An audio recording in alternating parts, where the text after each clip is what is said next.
అబ్బో ఇక్కడ కేజీ చీరలు కొంటే అర కేజీ చీరలు ఫ్రీ అంట. మంగళ్య షాపింగ్ మాల్, కేజీల్లో సేల్, టన్నుల్లో ఆనందం. మధురం స్టార్టింగ్ లో మీరు ఒక లైన్ వేస్తారు, నా టీమే నా కుటుంబం అని చెప్పేసి, నా బృందమే నా కుటుంబం అని చెప్పేసి. ఇప్పుడు ఇన్నేళ్ల తర్వాత మీరు 8 వసంతాలు సినిమా చేస్తున్నప్పుడు మీకు మళ్ళీ ఆ మధురం హీరోనే ఇన్ని సంవత్సరాల తర్వాత కూడా మీతోనే ఉన్నారా? మళ్ళీ ఆయన్నే తీసుకోవడానికి కారణం ఏంటి? ఇన్ని సంవత్సరాలు ఏం లేదు, తన జీవితం తను ఉండే. అప్పుడప్పుడు ఓన్లీ మేము మాట్లాడుతూ ఉండేవాళ్ళం ఫోన్లో. సినిమా ప్యాషన్ తనకి ఉండేది, నాకు ఉండేది. ఇప్పుడు ఇనిషియల్గా ఇది నేను పెద్దవాళ్ళతో చేద్దాం అనుకుని వెళ్ళానండి మైత్రికి. అంటే దీపిక పాడుకునే, సూర్య ఇలాంటి వాళ్ళతో చేద్దాం, సంజయ్ పాత్ర సూర్యకి, శుద్ధి పాత్ర దీపికకి, ఇలానే రాసుకున్నాను. అందుకే ఆ డైలాగులు అవి కూడా అంత బలంగా ఉంటాయి. అక్కడికి వెళ్ళిన తర్వాత ఎక్కడో వాళ్ళు ఒకసారి కొత్త వాళ్ళతో అయితే ఇంకా బాగుండొచ్చు, పెద్దవాళ్ళతో మనకి కొన్ని ఇబ్బందులు ఉండొచ్చు, ఉండకపోవచ్చు, తెలీదు, కథ ఎక్కడైనా పాడవుతుందేమో, ఒక్కసారి ఆలోచించు అని అన్నారు. అప్పుడు కంప్లీట్లీ కొత్త వాళ్ళతో వెళ్దాం అనుకున్నప్పుడు నేను ముఖ్యంగా క్లైమాక్స్ కనుక చూసుకుంటే ఒక 14 నిమిషాలు ఒకే దగ్గర కూర్చొని, మనిషి కూర్చొని ఎన్నో ఎమోషన్స్ ని చెప్పగలిగే ఒక వ్యక్తి కావాలి నాకు. 8 సంవత్సరాల జర్నీని చెప్పాలి. 8 సంవత్సరాల జర్నీని తను స్క్రాప్ యార్డ్ లో ఏరుకునే దగ్గర నుంచి ఈ అమ్మాయిని గెలుచుకునే వరకు ఎమోషనల్ ఫ్లో అవ్వాలి అని అనుకున్నా.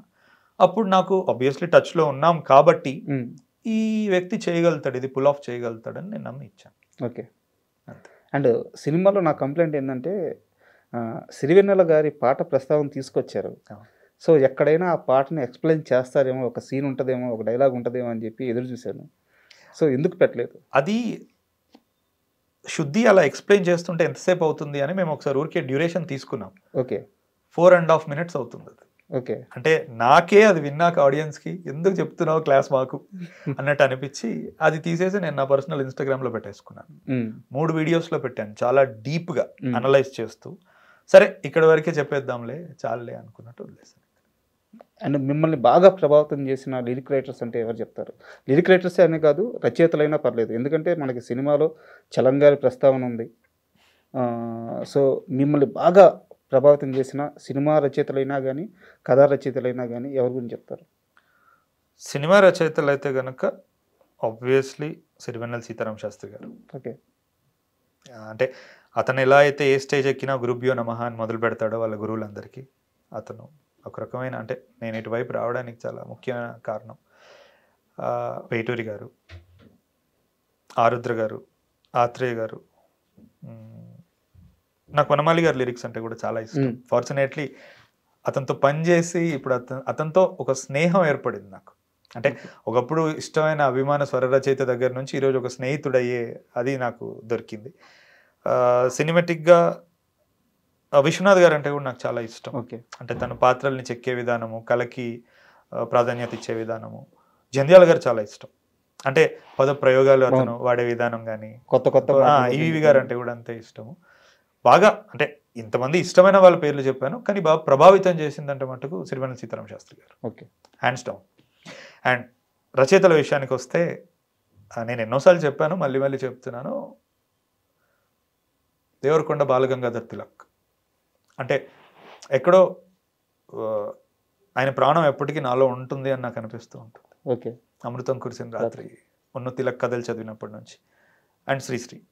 అంటే శ్రీశ్రీ ఎలా అంటే చాలా ఆవేశపూరితంగా ఉన్నప్పుడు నాకు గుర్తొస్తాడు, కానీ చెమ్మ తగలాలి అన్నప్పుడు ఎప్పుడు తిలక్ ఉంటాడు నాలో. చలం ఎప్పుడు తట్టలేదా మిమ్మల్ని? Chalam is a very dangerous guy అండి. అంటే అందుకే అడిగింది తట్టలేదా అని. అంటే నాకు ఎలా అంటే చలం, మణిరత్నం ఒకలా అనిపిస్తారు. ఓకే. వాళ్ళ నుంచి దూరంగా ఉండాలనుకుంటా నేను. ఎందుకంటే ఒకసారి అందులో పడ్డామంటే మనం అటే వెళ్ళిపోతాం, మళ్ళీ బయటకు వచ్చే అవకాశం ఉండదు. నేను మైదానం చాలా రీసెంట్గా చదివాను. ఓకే. ఒక 1 year బ్యాక్ చదివాను నేను మైదానం. చదివాక నేను చాలా డిస్టర్బ్ అయిపోయాను. ఎందుకంటే ఏమవుతుందంటే అండి, ఒక చిన్నపాటి హెల్ప్లెస్నెస్ వస్తుంది. ఇప్పుడు శ్రీశ్రీది అంటే మనం చదివినప్పుడు ఒక ఫైర్ ఉంటుంది, నీతో ఈ ఫైర్కి చాలా మంది నీకు తోడు ఉంటారు. తిలక్లో ఒక సెన్సిటివిటీ ఉంటుంది, తో కూడిన ఫైర్ ఉంటుంది. తిలక్ కత్తికి 2 వైపులా పదును ఉంటుంది. అంటే తిలక్ మాటలు ఎలా ఉంటాయంటే, ఎక్కడో ఏదో కథలో ఉదయం గురించి అతను చెప్పాలనుకున్నప్పుడు రాత్రిని రంపంతో కోస్తే రాలిన పొట్టులా ఉంది వేకువ అంట. అలా పొడి పొడిగా అలా ఉంది వేకువ అని చెప్పడానికి తిలక్.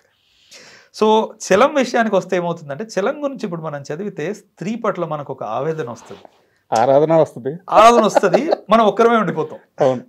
అంటే అడగడానికి కారణం ఏంటంటే ఇప్పుడు మీరు ఒక్కరే ఉన్నారు,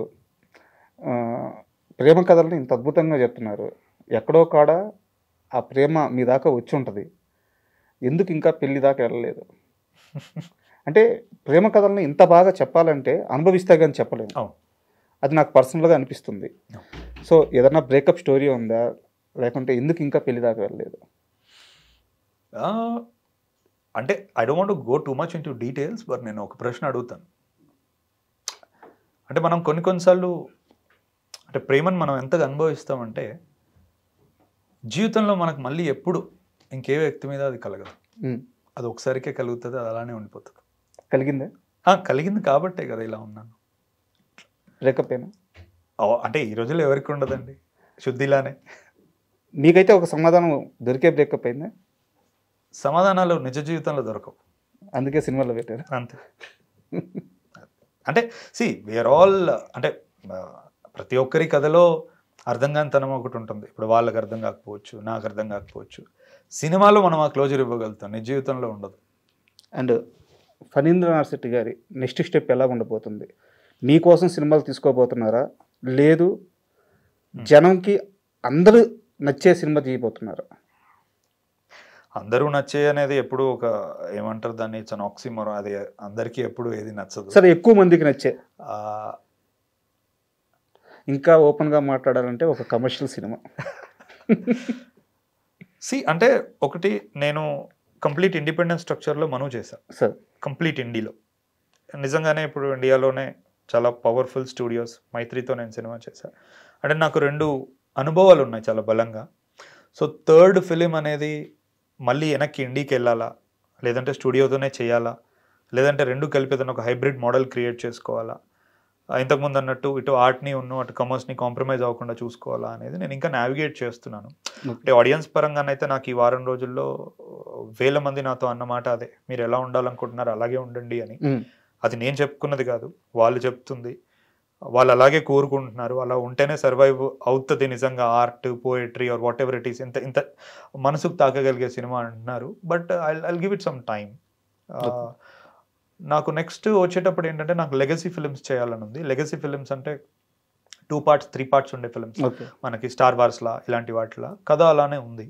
మేబీ అది తీసుకోవచ్చు, నేను తెలియదు. మొన్నటి వరకు క్రైమ్ అనుకున్నాను, బట్ 8 వసంతాలు రిలీజ్ అయిన తర్వాత మళ్ళీ నేను వెనక్కి వెళ్ళి మనం ఎలా చెప్పాలనుకున్నామో అలాగే చెప్దాం. కాకపోతే ఈసారి జానర్ మారుస్తున్నాను. బట్ మీకు నచ్చిందే చేయండి, ఫాస్ట్గా చేయండి. ఎందుకంటే మీలాంటి ఫిల్మ్ మేకర్ చాలా రేర్. మీ దగ్గర నుంచి నెంబర్ ఆఫ్ మూవీస్ వస్తే ఎంతో కొంతమంది ఆలోచిస్తారు. ఇక్కడ ఒక సమస్య ఉందన్నమాట. ఇప్పుడు మీరు ఒక్కరు ఉన్నారు, మీతో పాటు ఒక 5-6 మంది దర్శకులు ఈ జానర్లో ఇలా ఒక క్రియేటివ్గా, ఒక సెన్సిటివ్గా కథలు చెప్పగలిగితే మార్పు అనేది చాలా త్వరగా వస్తుంది. Exactly, very well put. దాన్నే మనం న్యూ వేవ్ అంటాం. నేను కోరుకునేది కూడా అదే. బట్ మన బ్యాడ్ లక్ ఏంటంటే నెంబర్ చాలా తక్కువ ఉంది. ఆ నెంబర్ అంటే చాలా మంచి హృదయానికి హత్తుకునే సినిమాలు తీసిన వెరీ యంగ్ ఫిల్మ్ మేకర్స్ కూడా కమర్షియల్ ఫిల్మ్స్కి వచ్చేసారు. It's very sad. కానీ who are we to say అండి, వాడు ఏం మాటలు పడ్డాడో, వాడు ఎంత కష్టపడ్డాడు. అంటే వాడు తెర మీద ఎవరెవరిని చూసి నేను ఇలా తీలేనా అని అనుకుని తీసాడో మనకు తెలియదు పాపం. సో నాకు చేతనైనంత నేను చేయడానికి ప్రయత్నిస్తాను. అండ్ ఒక వ్యక్తి గురించి మాట్లాడుకోకుండా ఇంటర్వ్యూ పూర్తి చేస్తే అది నిజంగా తప్పే అవుతుంది. మీ కెమెరామెన్ విశ్వనాథ్ రెడ్డి గారు, ఆయన పెళ్ళిళ్ళకి ఫోటోగ్రాఫర్ అని చెప్పి తెలిసింది. ఆ స్థాయి అక్కడి నుంచి ఈరోజు 8 వసంతాల సినిమా చూస్తుంటే ప్రతి స్క్రీన్ అంటే ప్రతి ఒక్క ఫ్రేమ్ కూడా ఒక పెయింటింగ్ అని ఏమన్నా వేసారా అలా అనిపిస్తుంది. మన రీసెంట్గా ఆయనకి అవార్డు కూడా వచ్చింది. సో ఆయన జర్నీ అంతా మీరు పక్కనే ఉన్నారు. ఆయన కష్టం గురించి అవును, మనము మీతోనే కదా. సో ఆయన వర్క్ గురించి ఏం చెప్తారు? విశ్వ ఎలా అంటే he's first thing what I like about విశ్వ, తను ఒక గీక్. ఓకే, అంటే kind of tech freak nerd. అంటే కొత్తగా ఏ టెక్నాలజీస్ వచ్చినాయి, మనం ఇక్కడ ఎలా అడాప్ట్ చేసుకోవాలి వాటిని, లెన్స్ కానీ లేకపోతే ఎక్విప్మెంట్ కానీ కలరింగ్ ప్రాసెస్ కానీ ఎక్స్పోర్ట్స్ కానీ ఇవన్నీ ఎప్పటికప్పుడు బాగా తెలుసుకునే ఒక వ్యక్తి. నాకు అలాంటిది బాగా నచ్చుతుంది. ఇంకొకటి ఏంటంటే ఒకటి ఫస్ట్ డైరెక్టర్కి చాలా పవర్ఫుల్ విజన్ ఉండి ఎక్స్ట్రీమ్ ఆర్టిస్టిక్ ఎస్థెటిక్స్ ఉంటే అతను ఎవరితో పనిచేయడానికైనా అతనికి ఈజీ ఉంటుంది. హ్యావింగ్ సెడ్ దాట్ అలాంటి వాళ్ళు దొరకడం కూడా ఒకసారి అదృష్టం. ఓకే. నాకు ఇట్ హ్యాపెండ్ విత్ విశ్వ. అంటే పీపుల్ క్లియర్గా తెలుసు ఇది ఫణీంద్ర నర్సిటీ ఫ్రేమ్, ఇది ఫణీంద్ర నర్సిటీ విజువల్ అని, కానీ అది నేను తీయను, అది తీసే వ్యక్తి కూడా ఉండాలి అక్కడ. సో ఆ లాంగ్వేజ్లో ఇంకా చెప్పాలంటే అసలు విశ్వాన్ని నేను తీసుకుంది కూడా తన ఇన్స్టాగ్రామ్లో ఒకప్పుడు ఏదో పిట్ట ఫోటో పెట్టాడు. అది చాలా బ్లర్గా ఉంటుంది, ఏదోలా ఉంటుంది అది, కానీ నాకు అందులో ఆర్ట్ కనపడింది. నేను అది చూసి ఈ వ్యక్తి సినిమా తీయగలుగుతాడని నేను నమ్మాను. అండ్ అంతకంతకి విశ్వ పెరుక్కుంటూనే పోతున్నాడు. గామి కానీ, అంతకుముందు మను కానీ, ఇప్పుడు 8 వసంతాలు కానీ. సో నేను విశ్వ కూడా అందుకే అదే చెప్తూ ఉంటా, విశ్వ చాలా జాగ్రత్తగా ప్రాజెక్ట్స్ చూస్ చేసుకో. ఎందుకంటే ఇప్పుడు మనుకి గామికి మధ్యలో వేరే సినిమాలు రావచ్చు, గామికి 8 వసంతాలకు మధ్యలో వేరే సినిమాలు రావచ్చు. అంటే జనరల్గా రాజర్ డీకిన్స్ అని one of the greatest cinematographers contemporary ఉన్నాడు. హాలీవుడ్లో ఎలా ఉంటుందంటే అతను ఒక కథ తీసుకున్నాడు అంటే ఇర్రెస్పెక్టివ్ అతను ఏ డైరెక్టర్తో అయినా పనిచేయని, అతను ఒక కథ పిక్ చేసుకున్నాడు అంటే అది ఒక గొప్ప కథ అని నమ్మే స్థాయికి ఆడియన్స్ వచ్చేసారు. సినిమాటోగ్రఫర్ పిక్ చేసుకున్న కథని. నేను విశ్వాకి ఎప్పుడు ఆ మాట చెప్తూ ఉంటాను, అంటే నీ చేతిలో కెమెరా మాత్రమే లేదు, నువ్వు ఏది నిర్ణయించుకుంటున్నావు బ్రాండ్ కూడా ఉంటుంది. అంటే నీకు బాధ్యత ఉంది ఒక గొప్ప విజువల్స్ తీయగలిగేది. అంటే నేను చెప్పిన అసలు 8 వసంతాలు నా దృష్టిలో అవలీలగా తీసిన విజువల్స్ అవి నన్ను అడిగితే. అంటే నేను మనుకి చాలా కష్టపడ్డాం, క్రూ తక్కువ మంది ఉన్నారు, 9 మందే ఉన్నారు, ట్రైపాడ్లు కూడా గాల్లో ఇలా పట్టుకునే వాళ్ళం మేము ఏం లేకుండా. 8 వసంతాలకి 150 మంది 200 మంది ఉన్నారు మాకు.